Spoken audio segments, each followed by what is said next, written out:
गरीब सास बहू के चमत्कारी केले। रसोई में बैठी रूपा रोटियां बना रही थी। तभी राकेश और प्रकाश दरवाजे से अंदर आते हैं और चंदा कहती है, अजी आ गए आप दोनों, जल्दी से हाथ मुंह धो लीजिए, खाना तैयार है। फिर सभी साथ बैठकर खाना खाते हैं। तभी सीता कहती है, राकेश, प्रकाश, खेती बाड़ी कैसी चल रही है? अच्छी चल रही है अम्मा।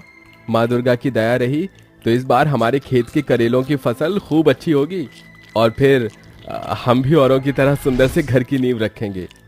सीता देवी के घर में घिरी गरीबी उनके घर की हालत से ही साफ झलकती थी। मिट्टी का आंगन और 2 पुराने कच्चे कमरों पर चढ़ी छप्पर की छत। मगर कम आमदनी में भी उस गरीब का परिवार खुशी से रह रहा था। मगर एक रोज खेतों में काम करके जब दोनों भाई घर लौट रहे थे, तभी तेजी से आ रही एक ट्रक उन्हें मार कर चली जाती है। हादसा बहुत ही भयानक था। बेटों के चले जाने के बाद सीता पूरी तरह अकेली पड़ चुकी थी। वह दिन रात माँ दुर्गा की मिट्टी की मूर्ति के आगे आंसू बहाती रहती। क्यों माँ दुर्गा, पहले तूने मुझसे मेरा सिंदूर छीन लिया और अब तूने मुझसे मेरी संतान छीन ली। अब मैं जी कर क्या करूंगी? तू मेरी भी मिट्टी उठा ले। माँ जी, ऐसा मत कहिए, आपके बिना हमारा है ही कौन? भगवान हमारी परीक्षा ले रहा है और परीक्षा की घड़ी कहाँ आसान होती है। ऐसे ही समय ढलता है। एक दिन सीता अपनी दोनों बहुओं के साथ खेत पर आई। तभी मुंशीलाल अपने आदमियों के साथ लाठी लेकर वहां आ गया और सीता को धमकाने लगा। अरे ओ सीता, चल जल्दी जल्दी अपनी बहुओं को लेकर खेत खाली कर, वरना मेरे मुस्तंडे लठ बजाएंगे तो न कहना। मगर मुंशीलाल जी, ये खेत मेरा है और भला मैं अपने ही खेतों से क्यों जाऊं? आहा, अरे काहे का तेरा खेत? तेरे निकट्टू बेटों ने मुझसे खेती के लिए पूरे 1 लाख रुपए लिए थे और ये जमीन मुझे बेची थी, समझी? चल अब निकल यहाँ से। लालची मुंशीलाल झूठी धौंस झाड़कर बेचारी गरीब सास बहू को उनके खेत से भगा देता है। ऐसे में ढलते समय के साथ सीता के घर में दाने दाने के लाले पड़ जाते हैं। एक सुबह, रूपा बहू, चंदा बहू, क्या बात है, अब तक चूल्हा उदास क्यों पड़ा है? माँ जी, रसोई का राशन खत्म हो गया है और कल रात की बासी रोटी बची है। हे देवी माँ, ये मुझ गरीब के घर पर कैसी बुरी घड़ी आ पड़ी है। फिर रूपा बासी रोटी और नमक और प्याज लाती है। तीनों सास बहू अभी खाने ही बैठी थी। तभी एक बुढ़िया उनके चौखट पर आती है और उसके सर पर एक टोकरी थी जो करेले से ठक्कम ठेल भरी थी। बेटी, करेले ले लो, एकदम ताजे कच्चे करेले हैं। माफ करना बुढ़िया माँ, हमारे पास करेले खरीदने के पैसे नहीं। पैसे के बदले रोटियां खिला देना, बहुत दूर से करेले बेच कर आ रही हूँ। मगर अम्मा, मेरे पास आपको खिलाने को ये बासी रोटी है। तो क्या हुआ, भूख में तो रूखा सूखा भी अमृत का स्वाद देता है। फिर चंदा उस बूढ़ी अम्मा को रोटी खाने को देती है। बदले में बूढ़ी अम्मा उसे ढेर सारे करेले और करेले के कुछ बीज देती है। ये लो, इस पोटली में करेले के बीज हैं, इसे अपने घर के आंगन में बो देना और देवी माँ पर भरोसा रखना, तो तुम्हारे अच्छे दिन फिर आएंगे। अगले दिन सीता अपने दोनों बहुओं के साथ मिलकर खुरपी से मिट्टी खोदकर जैसे ही करेले के बीजों को बोने चलती है तो कहती है, अरे ये करेले के बीज तो लाल हैं। माँ जी, हो सकता है कि करेले के बीज पककर लाल पड़ गए हों, चलिए बो देते हैं। दोनों सास बहू करेले के लाल बीजों को आंगन में बो देती हैं। मगर 2 दिन बाद ही वो देखती हैं कि मिट्टी में बोए गए बीज करेले के बड़े बेलों में बदल चुकी हैं और उन पर लाल रंग के फूल हैं।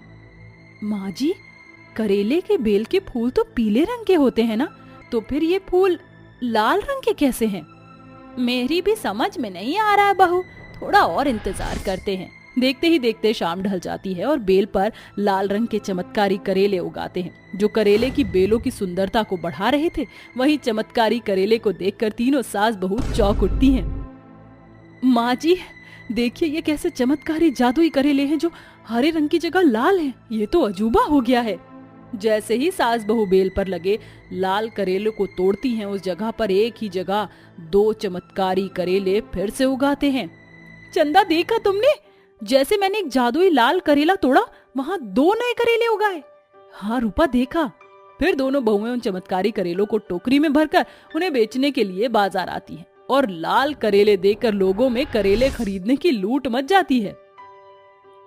जरा जल्दी से मुझे 1 किलो करेले तोल दो। और मुझे 2 किलो करेले देना। ये लीजिए आपके 1 किलो करेले और आपके 2 किलो करेले। कुछ देर में दोनों बहुओं के सारे करेले बिक गए और अच्छी कमाई के साथ वो घर आए। आ गई मेरी दोनों बहुओं। माँ जी, कढ़ाई से बड़ी अच्छी खुशबू आ रही है। क्या बनाए हैं आपने? साग सब्जी तो कुछ थी नहीं, इसलिए भरवा करेले बनाए हैं। जैसे ही तीनों सास बहू चमत्कारी करेलों की सब्जी का स्वाद चखती हैं तो करेले की जमकर वाहवाही करती हैं। अरे वाह, ये चमत्कारी लाल करेले का स्वाद तो बड़ा ही लाजवाब है, जरा भी कड़वापन नहीं। बहू, बड़े दिनों से मेरी कमर सीधी नहीं हो रही थी, मगर अभी जैसे ही मैंने ये चमत्कारी करेले की सब्जी खाई तो मैं अपने अंदर एक अनोखी ताकत से भरा महसूस कर रही हूँ। इसका मतलब ये चमत्कारी करेले लोगों की भले चंगे होने का कारण बन सकते हैं। इतने में आंगन में लगे चमत्कारी करेले की बेल से आ रही शोरगुल सास बहू को सुनाई देती है। तुमने सही परखा रूपा। हम चमत्कारी करेलों में रोगियों को भला चंगा करने की समर्थ शक्ति है। ये सुनकर सास बहू बहुत खुश हुई और अगले दिन से बाजार में एक बोर्ड के साथ करेले बेचने लगी। आओ काका, आओ चाचा, चमत्कारी करेले खाओ और कैसे भी रोग से छुटकारा पाओ। हर एक दिन के साथ सास बहू के चमत्कारी करेले की बाजार में खरीदारी खूब बढ़ने लगी और उन्होंने कमाए हुए पैसे से अपने कच्चे घर को तोड़वाकर सुंदर बड़े घर की नींव रखी। तभी एक दिन गांव की कुबरी कौशल्या, जिसका शरीर कोढ़ से भरा हुआ था, उनके पास आकर बोली, सीता, चंदा, रूपा, मुझ कोढ़ी कुबरी की मदद करो। सुना है तुम्हारे आंगन में चमत्कारी करेले लगे हैं, जिसे खाकर सालों के रोगी चल फिर पा रहे हैं। तुम चाहो तो अपने चमत्कारी करेलों से मेरा कुबड़ का रोग और कोढ़पन दूर कर दो। हमारे चमत्कारी करेले, क्या तुम इन्हें ठीक कर सकते हो? चंदा के इतना कहते ही बेल पर लगे चमत्कारी लाल करेले के ऊपर बड़ी आंखें और मुंह भर आता है और वह सुनहरी रोशनी से भरकर कहते हैं, हाँ चंदा, हम चमत्कारी करेले ये कर सकते हैं। फिर चमत्कारी करेले से उठ रही रोशनी पूरे आंगन में घिर जाती है और जैसे ही वो चमक कुबड़ी कोढ़ी कौशल्या पर पड़ती है तो वो एकदम भली चंगी हो जाती है। जाओ कौशल्या, कुशल से चली जाओ और इस आंगन में जो हुआ उसका जिक्र किसी से न करना। तुम्हारा शुक्रिया चमत्कारी करेले, तुम तीनों सास बहू का भी शुक्रिया। मैं चलती हूँ। कौशल्या वहाँ से चली जाती है, मगर दरवाजे की ओर से छिपा लालची मुंशीलाल सब देख लेता है। अरे अच्छा, तो ये चक्कर है। ये सास बहू इस चमत्कारी करेले के कारण फकीर से अमीर हुई हैं। मगर मुंशीलाल ने भी कोई कच्ची गोलियां नहीं खेली।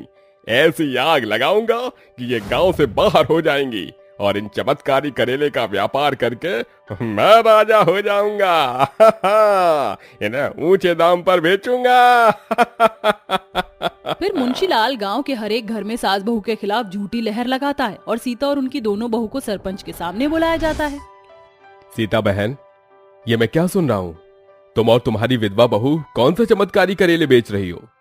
अरे सरपंच जी, ये कोई मामूली करेले नहीं है। ये सीता अपने पति को तो खा गई और डायन बन गई और फिर इसकी दोनों बहुएं अपने अपने पति को खा गईं और इसकी जान इन करेलों में डाली होगी, तभी तो करेले का रंग लाल पड़ गया है।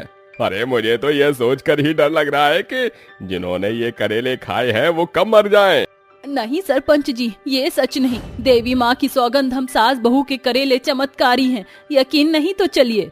चमत्कारी करेले का सच जानने के लिए पूरा गांव सीता के आंगन में आता है।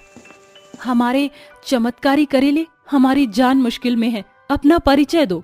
इसके साथ लाल करेलों पर एक चमकती हुई सुनहरी रोशनी पड़ती है, जिसके साथ करेले बोल उठते हैं, सरपंच जी, हम चमत्कारी करेले हैं। हम जिसके शरीर में जाएंगे वो रोगों से चंगा हो जाएगा। यही सच है और हमें माँ दुर्गा ने फलस्वरूप इन्हें दिया था, जिसने हम बीजों को चंदा रूप को दिया था। बूढ़ी अम्मा कोई और नहीं, माँ दुर्गा थी। इस पर तीनों सास बहू खुशी से भरकर रोईं कि गरीबी के वक्त में देवी माँ उनका शरण स्थान ठहरी थी, जिसके बाद किसी ने कोई सवाल न उठाया। उस दिन से अब तक वह चमत्कारी करेले की बेल सास बहू के आंगन की शोभा बनकर हैं, जिसे वह गरीब और लाचारों की बड़ी मदद करती हैं। राजीव, माँ मेरी शादी के लिए रिश्ते देख रही हैं। मैं किसी और से शादी नहीं करना चाहती। चुप हो जाओ रिया, तुम्हें पता है ना मैं तुम्हें रोते हुए नहीं देख सकता। मैं तुम्हारी माँ से बात करने जाऊंगा। अभी तुम घर जाओ, शाम ढल गई है। राजीव और रिया एक दूसरे से बहुत प्यार करते थे, मगर दोनों के बीच अमीरी गरीबी की दीवार खड़ी थी। रिया एक बड़े घर की बेटी थी। रिया की माँ कामिनी रॉय को अपनी अमीरी का बहुत घमंड था। वहीं राजीव एक गरीब घर से था। उसका परिवार पुराने से कच्चे घर में रहा करता। अब देखना ये था कि क्या कामिनी देवी राजीव का रिश्ता अपनाएगी या ठुकराएगी। अगले दिन राजीव कामिनी के घर आता है और डोरबेल बजता देखकर पैर पर पैर चढ़ाकर बैठी कामिनी कहती है, ओह गॉड, ये कौन जाहिल गवार रिपीटेड डोरबेल बजा रहा है। भोला, जरा देखना कौन है। जी मालकिन। भोला जल्दी से दरवाजा खोलता है। जी कहिए, किससे मिलना है? जी मुझे कामिनी रॉय से मिलना है। हे यू ब्लडी जाहिल, इट्स नॉट कमीनी, आई एम कामिनी। रिया की माँ कामिनी का मॉडल लुक देखकर राजीव हैरान हो जाता है। नमस्ते माँ जी, मैं राजीव हूँ। रिया ने आपको मेरे बारे में बताया होगा। मैं रिया का हाथ मांगने आया हूँ। मेरी बेटी का हाथ मांगने वाले, औकात क्या है तुम्हारी? नाजों से पाला है मैंने मेरी बेटी को, समझे? बड़े बड़े बिजनेसमैन कामिनी रॉय की बेटी से शादी करना चाहते हैं। तुमने सोचा भी कैसे कि मैं तुम जैसे गए गुजरे गरीब के साथ अपनी बेटी की शादी करूंगी? Just get lost. रुको राजीव, मैं भी तुम्हारे साथ चलती हूँ। रिया, आर यू क्रेजी? तुम ये लग्जरी लाइफ छोड़कर इस गरीब के साथ जा रही हो? माँ, राजीव इस घर का होने वाला दामाद है और जिस जगह मेरे होने वाले पति की इज्जत नहीं, वहाँ मैं एक पल भी नहीं रुकना चाहती। चलो राजीव। ऐसा कहकर रिया अपना घर छोड़ देती है और राजीव से शादी करके ससुराल आ जाती है। रिया का ससुराल उसके मायके के मुकाबले बहुत करीब था। जमीन के टुकड़े पर 2 कमरे, जिस पर छप्पर की छत चढ़ी हुई थी और मिट्टी का कच्चा आंगन था। रिया, ये मेरे माँ बाबूजी हैं और ये मेरी बहन नेहा और ये मेरा छोटा भाई शशि है। माँ, ये रिया है आपकी बहू। मैं तो देखते ही पहचान गई थी कि यही मेरी बहू है। नेहा बेटी, आरती की थाली ले आ। लाई माँ। नेहा आरती की थाली लाकर अपनी माँ को दे देती है और गरीब सास खुशी से भरकर अपनी अमीर बहू का स्वागत करती है। रिया बहू, अपने दाहिने पांव से कलश को घर में गिराकर गृह प्रवेश करो। जी माँ जी। नेहा, भाभी को कमरे में छोड़ आओ। शादी की पहली रात रिया राजीव के साथ खुशी से बिताती है और अगले दिन सुबह का सूरज उगने से पहले उठकर मिट्टी से घर आंगन लीप कर नहा धोकर सास के पांव छूती है। प्रणाम माँ जी। सदा सुहागन रहो बहू। आज तुम्हारी पहली रसोई है, तुम्हें जो आता है तुम वो बना दो। ठीक है माँ जी। चलिए भाभी, मैं भी आपका हाथ बटा देती हूँ। मेरी प्यारी ननद, मैं सब कर लूंगी, चिंता मत करो। और फिर भाभी तो ननद के नाज उठाने के लिए होती है। फिर बहू मिट्टी का चूल्हा फूंक फूंक कर ससुराल वालों के लिए स्वादिष्ट खाना बनाकर उन्हें परोसती है, जिसे खाकर सभी खुश होते हैं। अरे वाह बहू वाह, क्या स्वादिष्ट खाना बनाया है तुमने। और ये खीर तो अमृत जैसे थी, खाते ही मुंह में घुल गई। ये लो, ये तुम्हारा बहू शगुन। ये ले बहू, ये तेरा शगुन। मैं जानती हूँ बहू कि तू बड़े घर की बेटी है और हम गरीब हैं, इसलिए मेरे पास तुझे शगुन में देने के लिए सोने की चूड़ियाँ तो नहीं, मगर ये चांदी की बाली है। माँ जी, उपहार की वास्तविकता पैसों से नहीं बल्कि प्यार से होती है, और मैं खुश नसीब हूँ जो मुझे प्यार करने वाला ससुराल मिला है, जहाँ माँ जैसी सास, नटखट सी ननद और देवर के रूप में दोस्त मिला है। मुझे और क्या चाहिए। बीतते समय के साथ रिया अपने ससुराल के घर आंगन में ढल जाती है। वहीं कामिनी रिया की फोटो देखते हुए कहती है, आई मिस यू रिया। कामिनी, अगर तुम्हें अपनी रिया की इतनी याद आ रही है तो चलो हम उसके ससुराल मिलने चलते हैं। That's a good idea. मैं आ रही हूँ रिया तुम्हें वापस लेने। अगले दिन कामिनी और रूपचंद महंगी सी गाड़ी में बैठकर रिया के ससुराल आते हैं। तभी चमचमाती कार बहू के चौखट पर रुकती है और कामिनी निकलती है। जहां झाड़ू लगा रही रिया कामिनी के गले लग जाती है। माँ, मैं जानती थी आप आएंगी। I miss you so much माँ। आइए डैडी। आइए आइए ना समधन जी, बैठिए। कैसे बैठूं? आपके घर में तो एक सोफा भी नहीं और तो और एक कुर्सी भी नहीं। अब क्या मुझे चटाई पर बिठाएंगे? अरे भाग्यवान, बोलने से पहले सोच तो लिया करो। ये हमारी बेटी का ससुराल है। शशि, जी बाबूजी। जाकर बनिए के पास ठंडा, नमकीन, बिस्किट और हलवाई के यहाँ से मिठाई ले आ। इसके बाद नेहा कामिनी और रूपचंद को नाश्ता परोसती है। कामिनी एक बार फिर अपनी बेटी के गरीब ससुराल वालों को बेइज्जती करते हुए कहती है, ओह गॉड, आपके यहाँ ऐसी होती है मेहमान नवाजी? ये 5-10 रुपए वाले बिस्किट तो मैं अपने घर के कुत्तों को भी ना खिलाऊं। एनीवे, अब दूसरा कोई ऑप्शन तो है नहीं। ये गरीब वाला नाश्ता ही खाना होगा। कामिनी बुरा सा मुंह बनाकर नाश्ता करती है। तभी बिजली कट जाती है और पसीने से भरकर अमीर कामिनी पिनकते हुए बोलती है, अब तो हद ही हो गई। आप सभी इस गरीबी में जीते कैसे हैं? पता नहीं मेरी बेटी को कितना एडजस्ट करना पड़ता होगा। ना कोई इंटीरियर है, ना एसी, ना फ्रिज, ऊपर से बिजली गुल। इतनी बड़ी फैमिली झक मारने के लिए रखी है। Look at this mister Rupchand, इन्होंने हमारी रिया का क्या हाल बना दिया है।